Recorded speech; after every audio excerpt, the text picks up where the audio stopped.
The next support is at 1970, and then below there you've got support between around 1850. So I see that as most likely a worst case scenario. I'm not predicting that we fall back that far, but that's the downside risk, which is only a couple dollars. But I still think $40, $50 silver is coming in the next let's call it year or so, if not sooner. Here at Liberty and Finance, we're licensed brokers with Miles Franklin. We are standing by the inventory, ready to make sure you get what you need, even into the wee hours of night and on weekends, because preparedness doesn't stop. Call us 1-888-81-LIBERTY. That's 1-888-815-4237.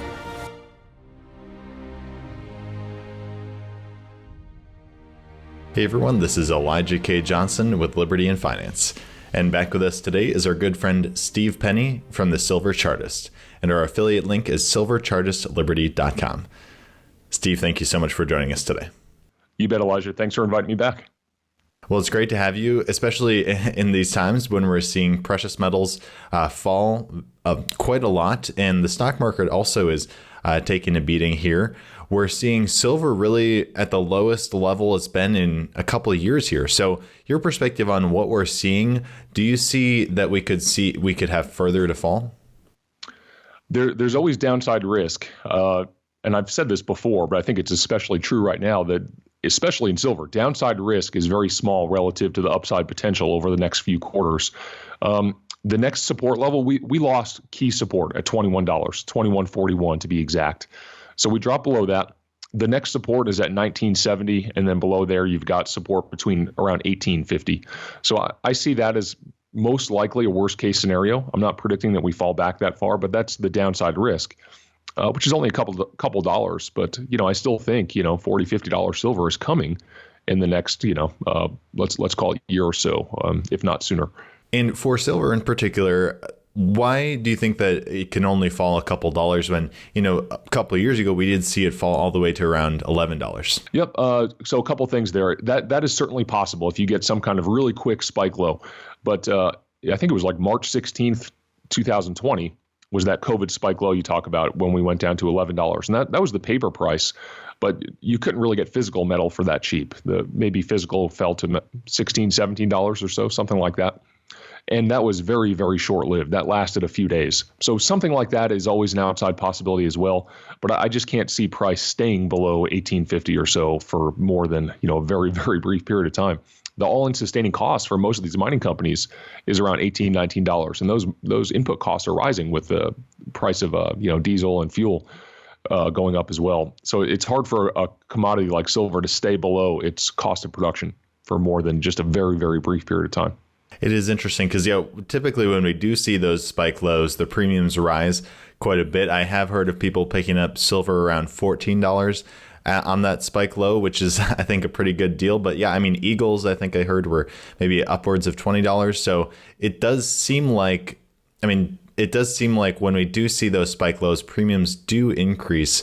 Yeah, exactly. When you're in an environment like this, if you're waiting for a further dip to buy physical, often, any drop in the paper price of silver is offset by an equal rise in the premiums. So, it's hard to get silver for less than $20 for actually to get it, physical silver in your hand that you can touch. Now, as for gold, what are you seeing there? Yeah, gold has held. It's been more resilient than silver. It did lose support at its 200-day moving average. But I've been saying from the beginning, I think you and I spoke when gold was up at 2078 on March 8th with that war premium at its peak, that, we were expecting a pullback. I wasn't expecting quite this much of a pullback, but as long as we make a higher high above 1780, we're in an uptrend. So gold is still in an uptrend. It may not feel like it, but that's what an uptrend is. It's higher highs and higher lows. So as long as 1780 holds, gold remains in an uptrend, and I think that's very likely to hold. Now, what are some signals you're looking for that we may be heading lower in both gold and silver? I think we're due for a sharp bounce. I'm not really looking lower. I've been accumulating aggressively here and even taking on some trading positions. I can't wait to see today's commitment of traders report because it was starting to get pretty bullish in silver even last week. And then we've had, it's been down for, however many consecutive days. So I think the COT is going to be incredibly bullish. We're extremely oversold. Sentiment is down in the dumps. This is an environment where you could see a really quick bounce. So the question is going to be, if and when we get this bounce, is it a dead cat bounce where you come back and make a lower low, or have we seen the worst of it? That question remains to be answered. But I think, we're more than likely very closer, much closer to a bottom than any kind of top. That's for sure. Now, recently we have been seeing gold and silver fall along with the stock market. Do you see that correlation continuing, or will gold and silver disconnect from the stock market soon? I see them moving in opposite directions. So over longer periods of time, gold and general equities have a very strong inverse correlation. And bull markets typically peak around a 1-to-1 ratio, Dow gold ratio. 1980, Dow dropped to 850, gold rose to 850. There's your 1-to-1 ratio. Something similar happened in the 30s. And I think we're going to see that again over in the years ahead, not in the very short term. But yeah, I think gold is going to outperform general equities by a wide margin. That could look a lot of different ways, depending on what happens to the currency. In a runaway inflation environment, you could see stocks continue to move higher, just gold moves up faster. Or, stocks could pull back and gold rises and they meet in the middle. I'm not sure how that ratio looks, but I'm looking for that ratio to compress. And when it comes to what is happening in the stock market, I know that I'm assuming the Fed is keenly interested in that. Your perspective on what the Fed might do soon, because it seems like we are seeing a continued drop in the stock market, lower highs and lower lows. Yep, I think the Fed is trapped, but I do think they're going to reverse. I'm very confident that's going to happen. But I think they kind of wanted to let some air out of this bubble, because by letting the stock, asset prices correct, not just stocks, but real estate, things like that, bonds, it kind of it puts disinflationary pressures on the economy, so they can say, hey, look, inflation is coming down. Our policies are working. So I think they're content to a little bit let some air out of this bubble, but at the same time, they don't want to crash on their hands either. So I think they're going to reverse course probably, in the next few months. September, October, November would be a good time frame for that to happen. Now, do you see the stock market rallying on that, or will it continue lower?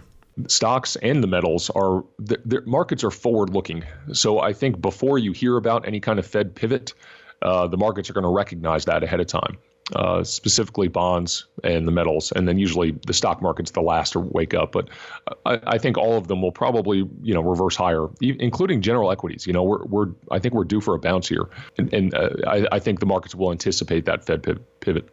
If you look at real interest rates, that really gives you a perspective on what precious metals may do, because real interest rates are incredibly negatively correlated with gold in particular. We are seeing rates rise and inflation level off. So do you see that putting any more pressure on the precious metals, or do you see that changing soon? Real rates are still negative, but they've been trending higher, and the metals have responded accordingly, just like you said. They've pulled back in accordance with those rising real rates, but they're still negative. And I don't think it's possible. Well, I shouldn't say possible, but it's highly, highly unlikely that we get positive real rates anytime soon. If we did, that's a sell signal for the metals, but I think that's highly unlikely, because inflation's still north of 8%, and the 10-year is still at 3%. So that's, if you use that metric, there's different ways to measure it. That's still negative real rates of 5%, which is, that's a tailwind for the metals. Could that gap narrow a little bit? Yeah, it could over the short term, but I don't think we're going to get to positive real rates anytime soon. When it comes to other markets, we also look at, for example, with platinum, we're seeing kind of not as much of a pullback in that than for gold and silver. What is your perspective on where platinum is right now? Yeah, I love platinum right now. Platinum's pulled back to some key support right around $900. It's since bounced, but $900 is key support in platinum. Below there, you've got about $750 as long-term support. And I accumulate a little bit of platinum each month, and I'm happy to do so near these levels. Anything below $1,000 platinum, I think, is a gift if you've got a longer-term time horizon. But you mentioned other markets, not to go on a tangent, but to sum things up, interest rates are extremely overbought. The 10-year is extremely overbought on the yield. up against major resistance around 3.2% on the yield. The dollar is extremely overbought against 104 resistance. So I think it's highly likely over the short term we see a reversal in those two things, those two assets. Meanwhile, silver miners are extremely oversold against support. So I think we're likely to see what's happened in the last few weeks kind of unwind here. But the question is, is that a dead cat bounce or is it a trend reversal? So that's the big question we'll have to watch for the next week or two. And what are some of the indications that will tell you that it is a dead cat bounce or it is that trend reversal? Reclaiming the 200-day moving average in gold, silver, and some of the mining stock ETFs. That would be a big indication that we've seen a trend reversal. The lows are in. Getting back above that 200-day will be the first step towards a technical reversal. And as for uranium, I know at the silverchartist.com, you do talk quite a bit about uranium. And it is amazing the movements we've seen in uranium in the last couple of years. But recently, in the last couple of weeks, what have we been seeing? Yeah, you're almost like you said, almost everything is pulled back. Uranium miners have pulled back too. I've been content. I got in really early into that sector, so I've been content to just hold what I have. But I actually added this past week for the first time in quite a while. Some of these stocks, like Energy Fuels, for example, that's kind of a bellwether. That one was up around $11, just a couple months ago, and it fell back into the fives. So it was down by 50%. And uranium, the actual metal, is above $50. So I think for those looking to accumulate uranium miners, this is a gift for those looking to accumulate. I think uranium is going a lot higher, and those mining stocks have a lot of upside potential. All right. Well, Steve Penny, we really appreciate your time today. Before we let you go, where can our viewers find you? And did you have any last thoughts for our viewers? No, I think we covered it. But you can find us at silverchartistliberty.com. That's a unique link for your listeners. It is an affiliate link. But we just put together a new website, a brand new app. We're building a really nice community of like-minded investors pursuing our goals alongside each other, sharing ideas in a nice, safe environment that's not owned by some third-party social media. We kind of created our own app, and it's a lot of fun. I would invite your listeners to come check it out. silverchartistliberty.com. Fantastic. I think one of the most amazing thing about your platform is that people can actually see your trades in your portfolio. Can you share with us a little bit about that? Yeah, exactly. I call it a fully transparent over-the-shoulder service with real-time alerts. So I show members exactly what I own. They see my exact portfolio, and whenever I buy or sell, I send out an alert in real time to everyone. So it's fully transparent. And I keep 90% of the portfolio in a longer term. I call it active investing. And 10%, I have a separate dedicated trading account where I send out trading alerts as well. And what's nice about that trading account is, you don't have to just kind of buy and hold and ride through this volatility. You can profit from this volatility. So, the trading, while the longer term account is red for the last few quarters, the trading account, you can make money in this environment. That one's green. And I send out alerts on that as well. All right. Well, Steve, we really appreciate your time today. Again, if our viewers are interested in signing up, they can go to silverchartistliberty.com, and that does support liberty and finance along the way. Thank you so much, Steve, for joining us today, and God bless. You too, Elijah. Thank you. Miles Franklin Precious Metals is one of America's oldest and most trusted bullion dealers. Miles Franklin is A+ rated and accredited by the Better Business Bureau, licensed and bonded, and has 0 complaints ever registered. Here at Liberty and Finance, we are licensed brokers with Miles Franklin. To order, simply call us, discuss your needs, and we will let you know our live inventory, prices, and availability, and lock in your order over the phone. Once your order is locked, the price is held for you regardless of market fluctuations, and the metals are reserved for you awaiting your settled payment. Within 1 business day of ordering, you will receive an email invoice detailing the order and payment instructions. Miles Franklin accepts payments by bank wire, ACH or electronic check, money order, check mailed priority mail, and cryptocurrency. The fastest forms of payment are bank wire and cryptocurrency.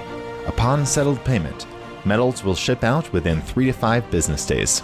You will receive tracking information via email.